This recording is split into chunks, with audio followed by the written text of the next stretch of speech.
failure, but developments surrounding the nuclear negotiations are still making headlines.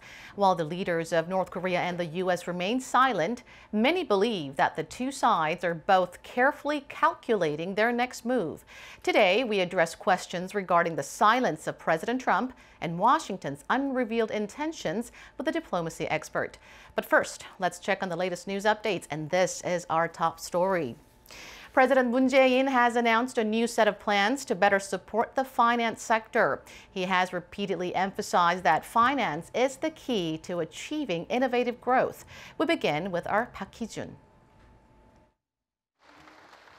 President Moon Jae-in has promised to provide around $89 billion to innovative small and mid-sized companies over the next 3 years through the reform of credit rating procedures. This came during a meeting with business leaders and government officials in Seoul on Thursday, aimed at exchanging ideas on ways to foster innovative growth in the finance sector.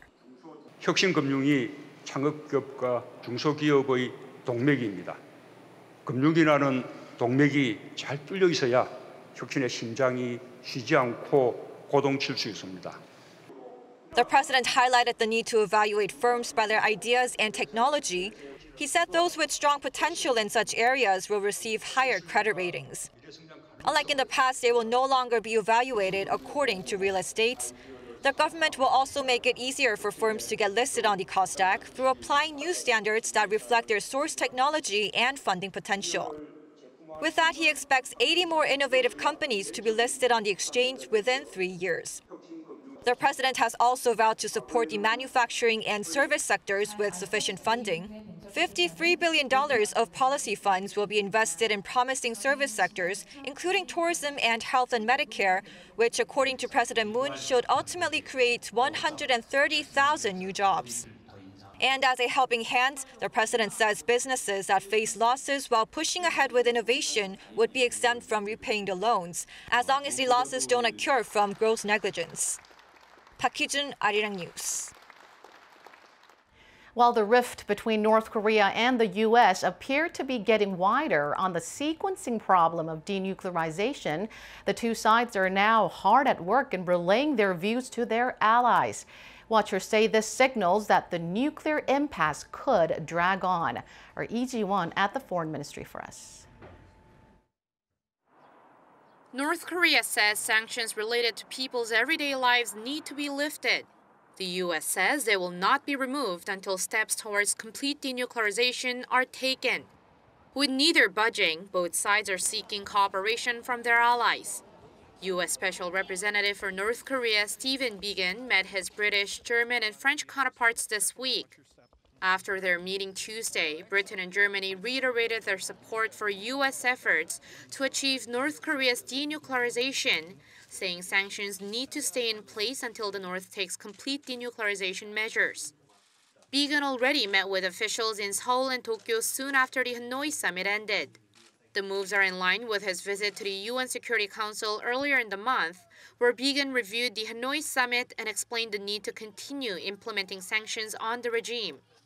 North Korea, too, is engaged in active diplomacy. It's been in talks with Russia at various levels, including Russian lawmakers' 6-day visit to Pyongyang that ended Thursday.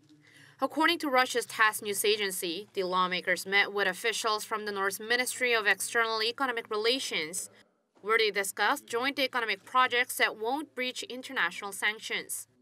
Building a bridge to connect the two sides across the Tuman River on the North's east coast is said to be one of the potential projects. The North is also closely communicating with China, reportedly asking Beijing to participate in an exhibition in Pyongyang in May. The state-run Nodongshinmun even reports North Korean leader Kim Jong-un said they will continue to bolster unity and cooperation with socialist countries and develop relations with other nations friendly to them. With both sides seeking allies to relay their stances rather than narrowing their differences, watchers are concerned the stalemate might last a while longer. Lee Ji-won, Arirang News.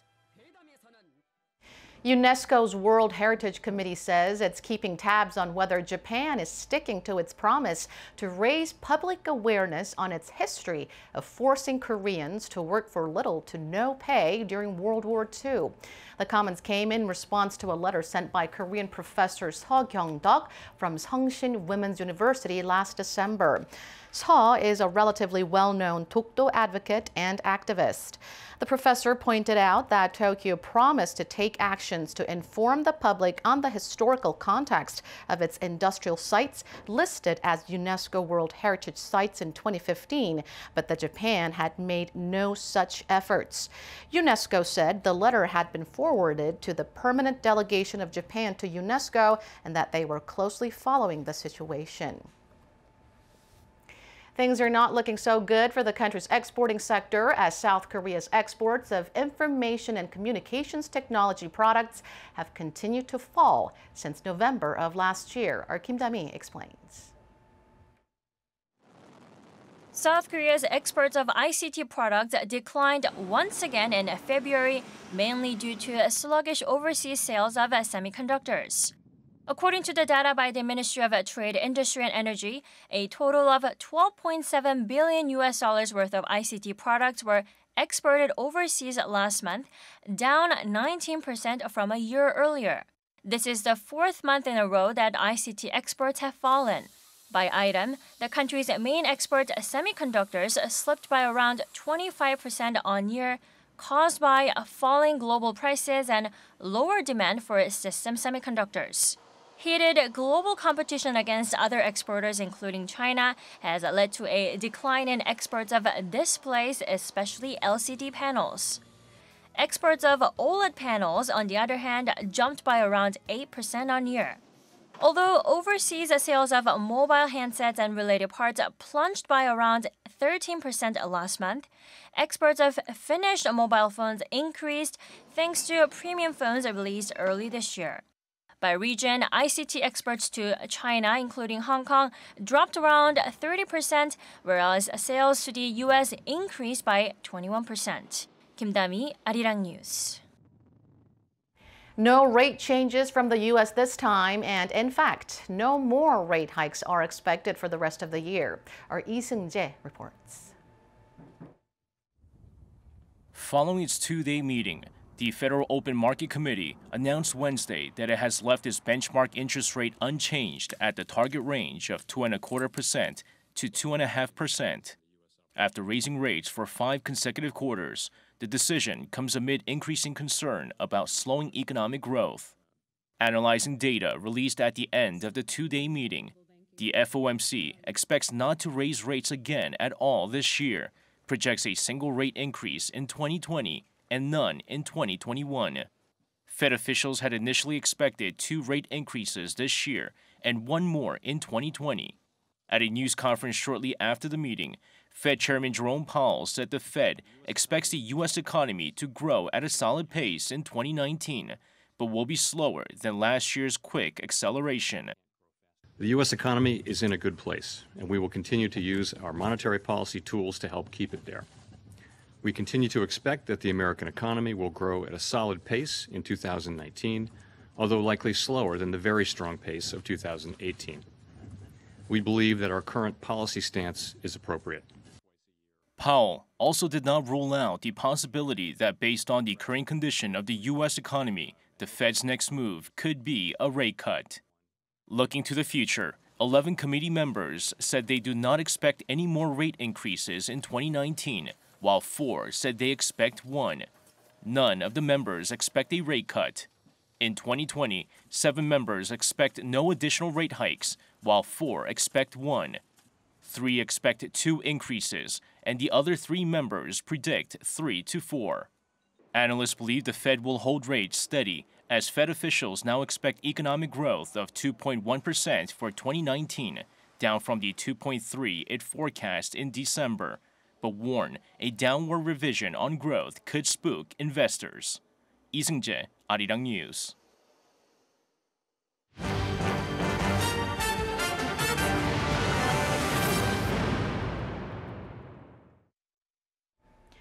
President Moon Jae-in sat down with the visiting U.S. Director of National Intelligence on Wednesday to discuss the latest on the peace drive on the Korean Peninsula. The Cheongwade spokesperson said the duo held thorough discussions about mutual issues involving the Koreas and the U.S., though the rest of Dan Coat's schedule has not been disclosed. He is expected to share information on North Korea and coordinate a joint approach in dealing with the regime's nuclear weapons program. So the U.S. intelligence chief held talks with President Moon Jae-in and Washington's top nuclear negotiators, sending out warnings to North Korea almost every day, while also convincing the North to make the right choice. But all eyes are on U.S. President Trump, as his lips remain tightly sealed 3 weeks after the Hanoi summit. Now, to tell us more on Trump's motives and Washington's post-Hanoi diplomatic tactics, we now connect with Dr. James Kim at the Asan Institute for Policy Studies. Thank you for your time, Dr. Kim. Thanks for having me. Let's start off by talking a little bit about President Moon Jae-in's meeting with visiting U.S. Director of National Intelligence Dan Coats. How do you assess the significance and the outcome of the talks, although not much has been revealed? Well, last time the Director of National Intelligence from the United States visited South Korea was in May 2016. Then Director James Clapper visited Seoul. And it was very similar issues having to do with North Korea. But this time around, I believe it has more to do with information sharing as well as coordination on negotiations with North Korea, and coordinations in particular between the United States and South Korea. So to some extent, I think it was an opportune time, given that the North Koreans haven't responded yet since Hanoi about working level meetings for the South Korean administration, as well as the Director of National Intelligence, to talk about what the next steps may be. Now, Mr. Dan Coats is known to be a hardliner on North Korea. He has previously stated that North Korea is unlikely to give up its nuclear ambitions because, quote, its leaders ultimately view nuclear weapons as critical to regime survival. Now, why do you think South Korean government invited such person at such a critical time? Well, the statement, I think, was in reference to the intelligence estimate that was released earlier this year, where both, it wasn't just Dan Coats, but all of the intelligence community together came up with the consensus report on the outlook about North Korea's willingness to give up on its nuclear ambitions. But, you know, that's an intelligence estimate per se. In terms of the actual position that Director Coats has about pushing forward on negotiations with North Korea, I believe it's in line with the Trump administration's approach, which is to maintain an open stance on future negotiations. So while, you know, some people may characterize Dan Coats as a hawk, overall I think he is maintaining the administration's position on this issue.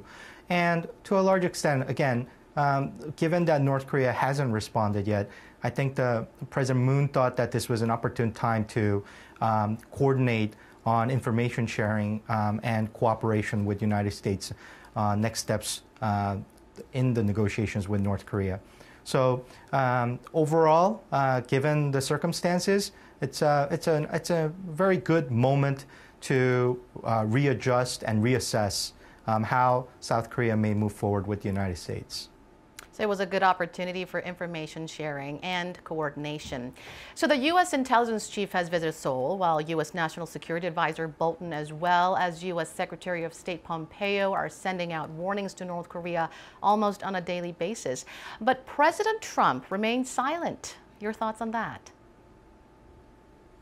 Well, ever since the Hanoi summit and the press conference that President Trump had related to his meeting with Kim Jong-un, the ball really is on the North Korean side of the court at the moment. Kim Jong-un himself hasn't responded in terms of what the next steps will be. I believe President Trump, as well as the follow-up meetings by Mike Pompeo, National Security Advisor John Bolton, as well as the principal head negotiator on the U.S. side, Stephen Biegun, has made clear that they are waiting for the North Koreans to respond at the working level meeting so that they could push ahead with the negotiations. But, you know, we've had, aside from the public statements by Choi Sun-hee, we haven't had any statements related to this position that the United States has, whether the North Koreans would like to move forward with the working level negotiations or whether they would like to break the talks and go their own way. So it's not clear at the moment what North Korea's position is, and so I believe President Trump is waiting for Kim Jong-un to respond to his overtures.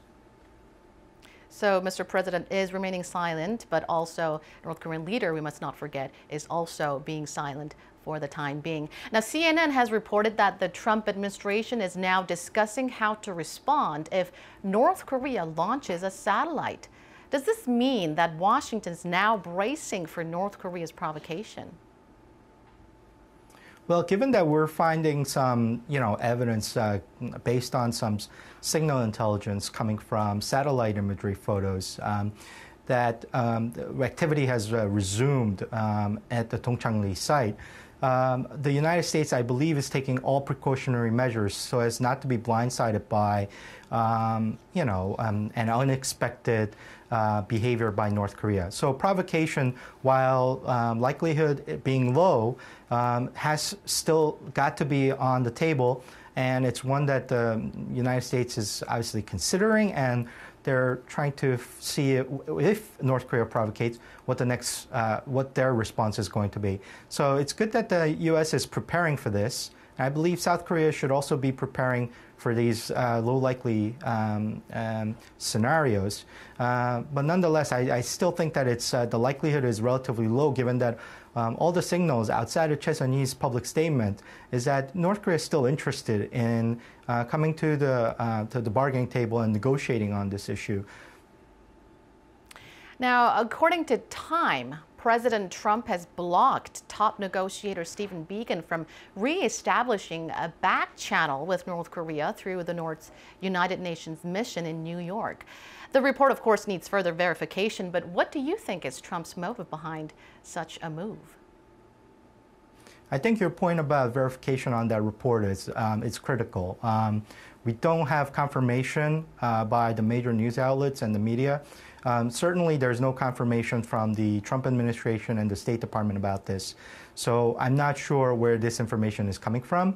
But even if the report is true, there's more than one channel by which the United States can reach out to Pyongyang. And, we've seen this before with Kim Yong-chol's visit to Washington. We've had high-level ranking officials visiting Pyongyang from Washington.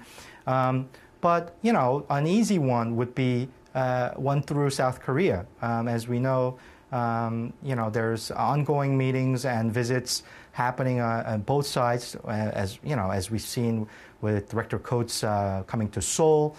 We see some working level folks from Seoul visiting Washington. There's no reason why the meetings, the message from Washington can't be relayed to Pyongyang through Seoul. So there are other channels here, and it's not clear to me why President Trump would be blocking that channel at the UN if that in fact is true. So I'd have to wait and see whether this is the case. But as I've said before, the official position from the United States is that all channels for dialogue are still open. All channels for dialogue are still open. Now, situations are not so favorable for U.S. President Trump at home. Special Counsel Robert Mueller's investigation into Russian interference in the 2016 U.S. presidential election is reportedly nearing an end. How would the investigation results affect Mr. Trump's North Korea diplomacy? Obviously, if President Trump is embroiled in domestic scandals and political troubles, then a lot of that energy and time is going to be taken away from foreign policy for him to focus more on the domestic issues. So as we get closer to the election in 2020, we need to be mindful about the impact that these domestic political factors will play in to President Trump's time and also his energies. And if he's going to be more focused on these domestic issues, clearly he's going to have less time for issues related to foreign policy, including North Korea. So overall, it isn't really good. And as we get closer to the election in 2020, there's less time here for North Korea to really see some results on these negotiations. So they need to come out quickly out of their shell and engage with the United States. North Korea has called back its ambassadors to China, Russia, and the United Nations, plus a few other overseas missions to Pyongyang. Is this a rare case, and what do you think is the motive behind such move? Well, we've seen this before, and Choi Sun-hee apparently is involved in some way. It seems to me that ever since May of last year, immediately before the Singapore summit, Choi Sun-hee has been designated as a sort of a public diplomacy spokesperson for Pyongyang. And she's been out and about speaking freely.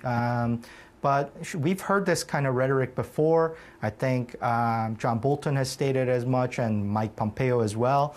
But until we hear directly from Kim Jong-un that this is what, in fact, he thinks about these negotiations, the U.S. is going to stay the course on this and not get sidetracked by these statements by certain officials like Choi Sun-hee. So overall, I think we'll hear from North Korea on what these announcements are. But until it comes from the chairman himself, I don't think it's going to carry much weight at the moment. So we'll have to wait and see. Rhetoric between North Korea and the U.S. appears to be getting stronger, and that was apparent at the UN Disarmament Conference on Tuesday. Now, are we now facing a long-term nuclear impasse between the two sides? Well, as I've said before, the U.S. position on this is fairly clear. They still want to talk, but everything depends on North Korea. So we'll have to wait and see. But these kinds of fiery rhetoric that we've seen from certain officials from Pyongyang is not something that's new. This is almost par for the course when it comes to North Korea. We've seen this kind of messaging before. We expect to see more.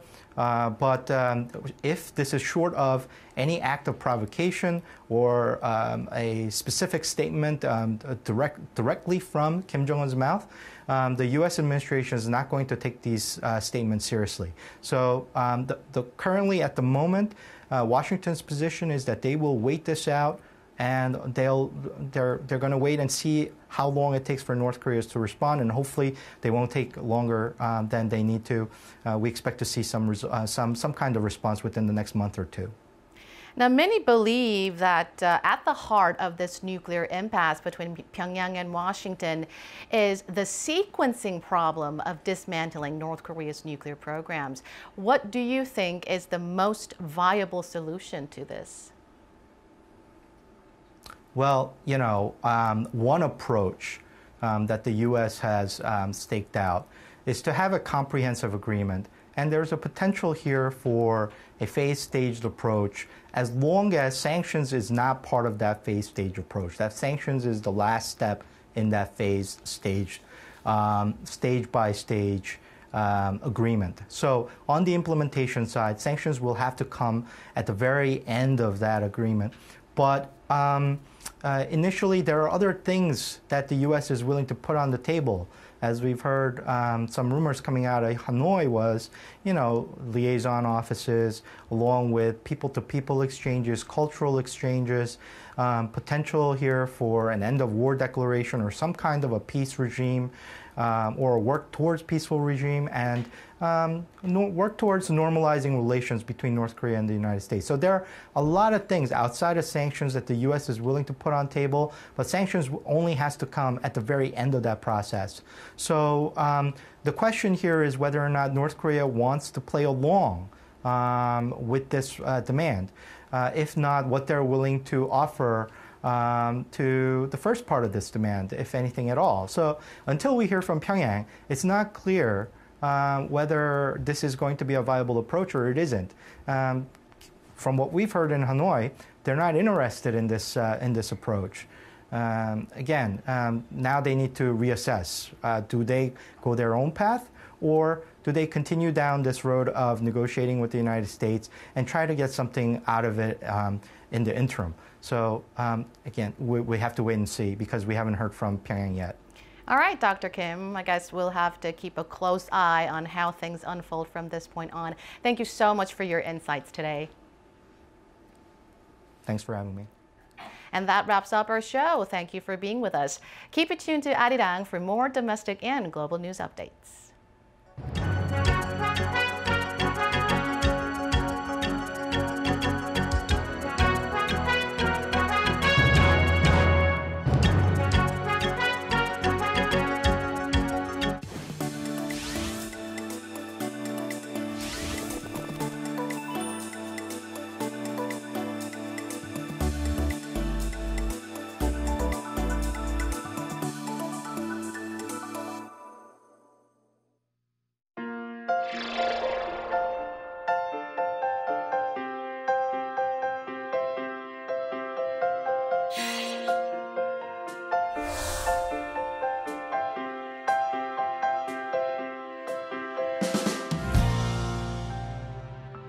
Philip An, the first Asian actor in the Hollywood. Did you know that his name implies an independence activist firm will? An Chang-ho, who is his father and independence activist, gave this name. During Japanese occupation, An Chang-ho named his first son Philip with love for his country while staying in the US. Based in the US, he crossed the borders, carrying out extensive independence movement and collected funds for Koreans. And this fund stimulated establishing the Provisional Government of the Republic of Korea. An Chang-ho, the spiritual pillar of the Korean people who traveled to and from home and abroad in difficult times in Korea. In 1937, An Chang-ho was arrested for the Donghue incident. He died at the age of 59 in 1938 without seeing his country's independence. Last year, the California state designated a day to commemorate An Chang-ho's achievements on November 9th, his birthday. The teacher of our nation is recognized by the world beyond Korea. We remember him who lived for Korea and an independence activist who loved his country.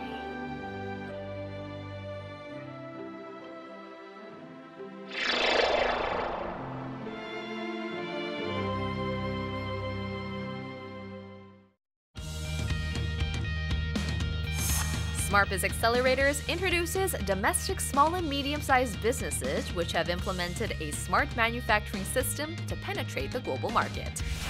This week on SmartBiz Accelerators, we look into Green Tech, a leading manufacturer of heat exchanging equipment, Cheonghae SNF, a company that produces seasoned labor products, and Kodak, an emerging business in the field of cable carrier. Also, we report on CS Tech, which has suggested a new paradigm for window hardware, Coaviz, a developer of fuel pump which has gained recognition in the global market, and Sino PNC, a provider of hygiene products for the elderly. Don't forget to tune in and join us.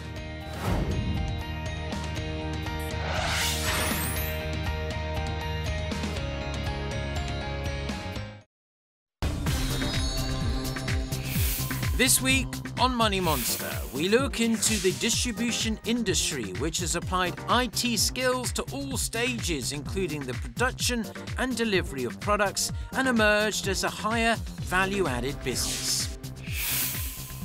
Also, we introduce the new contents market created by the CG industry and the rising contents with improved visual effects. And we explore the rise of unmanned systems and expanded use of vending machines, which have been introduced to various fields, including fresh food and classification of recyclable materials. Be sure to tune in and join us.